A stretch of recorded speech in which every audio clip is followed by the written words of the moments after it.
রাত তখন প্রায় ২টা। চারদিকে নিঃশব্দ, শুধু ঘড়ির টিকটক শব্দ ছোট্ট ঘরটাকে আরও বেশি নীরব করে তুলেছে।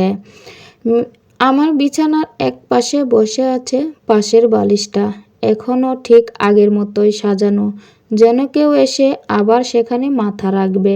কিন্তু সেই মানুষটা আজ ৩ বছর ধরে ১০০০ মাইল দূর প্রবাসে। মোবাইলটা হাতে নিয়ে বারবার স্ক্রিনের দিকে তাকাচ্ছিলাম। হয়তো এখন ফোন আসবে, হয়তো আমার স্বামীর কাজ শেষ করেছে, কিন্তু না, আজও কোনো ফোন নেই। মেয়েটা ঘুমের মধ্যেই বলল, মা, বাবা কি কাল আসবে? আমার বুকটা কেঁপে উঠল। আমি মেয়ের মাথায় হাত রেখে মিথ্যা হাসি দিলাম। হ্যাঁ মা, খুব তাড়াতাড়ি আসবে।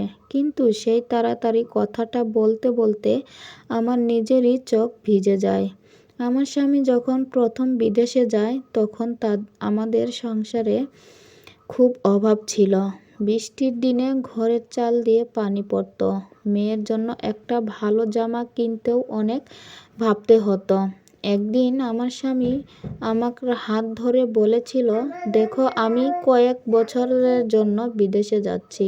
একটু কষ্ট হবে, কিন্তু ফিরে এসে তোমাদের সব সুখ এনে দিব। আমি তখন চোখের পানি লুকিয়ে শুধু একটি কথাই বলেছিলাম, আমাদের সুখ শুধু তোমাকে নিয়েই। কিন্তু সংসারের বাস্তবতা ভালোবাসার চেয়েও কঠিন হয়ে দাঁড়ায়। কখনো কখনো প্রবাসে গিয়ে আমার স্বামী বুঝল বিদেশের টাকা রোজগার করাটা কতটা কষ্টের। প্রচণ্ড রোদে কাজ করা, ঘন্টার পর ঘন্টা দাঁড়িয়ে থাকা, অসুস্থ শরীর নিয়েও কাজ বন্ধ নেই। কিন্তু মাস শেষে টাকা পাঠানোর সময় তার সব কষ্ট ভুলে যেত। কারণ ভিডিও কলে যখন মেয়েটা বলতো, বাবা, আমি তোমাকে অনেক মিস করি, তখন আমার স্বামীর বুকের ভিতরটা হাহাকার করে থাকতো। একদিন রাতে কাজ করতে গিয়ে হঠাৎ আমার স্বামীর হাত কেটে যায়। অনেক রক্ত পড়েছিল। সহকর্মীরা হাসপাতালে নিয়ে গেল। হাসপাতালের বেডে শুয়ে আমার স্বামী শুধু মোবাইলটাই হাতে নিল। সে আমাকে ফোন দিল।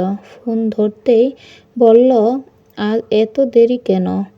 আমার স্বামী কিছুক্ষণ চুপ রইল, তারপর ধীরে বলল, মিথিলা, যদি কোনো দিন আর ফিরে না আসি। কথা শুনে আমার বুকটা কেঁপে উঠল। এসব কথা বলছো কেন? আমার স্বামী কান্না চাপা দিয়ে বলল, আজ কাজে আমার হাত কেটে গেছে। তখন শুধু তোমাদের কথাই মনে হয়েছিল। মনে হচ্ছিল আমি যদি আর কখনো তোমাদের দেখতে না পাই। আমি আর নিজেকে সামলাতে পারলাম না। কাঁদতে কাঁদতে বললাম, আমাদের টাকা লাগবে না, আপনি দেশে ফিরে আসেন। আমাদের বড় বাড়ি লাগবে না। এরকম গল্প যদি ভালো লাগে তাহলে অবশ্যই কমেন্ট করে জানাবেন। তো আজকের ভিডিওটি এই পর্যন্তই। আসসালামু আলাইকুম, আল্লাহ হাফেজ।